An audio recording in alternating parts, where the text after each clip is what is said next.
Иако во собранието со 60 гласа за помина законот за спорниот случај Гама.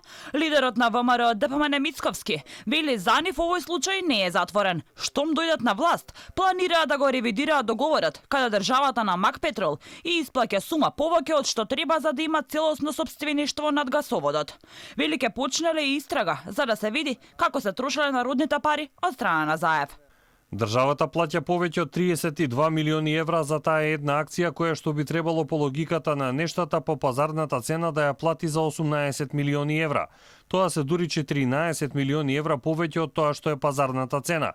Тоа е исто како вие да појдете во маркет и да пазарувате за вашиот дом, за вашето семејство. Цената е 3000, 4000, 5000 денари, а вие да речете не сега сакам да ви платам 6000, 10000 или 12000 денари. Оценувајќи економската состојба во минатата година, Мицковски вели дека сликата е катастрофална. Странски инвестиции нема ни стратегија, ама имаме огромни задолжувања. Ако ја видите завршната сметка на буџетот од 2020 година, ќе видите дека буџетскиот дефицит речиси 54 милиарди денари или тоа е еднакво на 900 милиони евра. Што значи успеавме да спасиме 100 милиони, затоа позајмивме 900 милиони, но тие пари не ги враќа Фатмир Бесими или Заев, ќе ги враќаме ние граѓаните. И затоа граѓаните се посиромашни, а политичарите се побогати.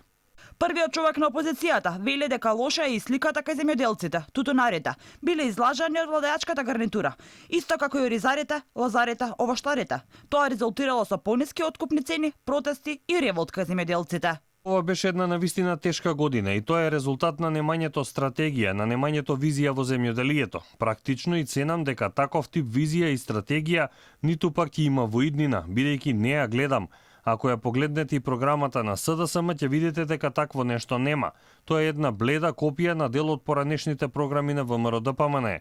Така што како за окружување на одговорот на прашањето, очекувам доправа да ескалира револтот на земјоделците. Мицковски во интервјуто за Нетпрес се осврна и на пандемијата и справувањето на власта со вирусот. Вели, земјава е прва според црните показатели во оваа здравствена криза, а никој не превзема одговорност. Вакцините доцна се набавуваат, а тоа чини човечки животи, посочи Мицковски.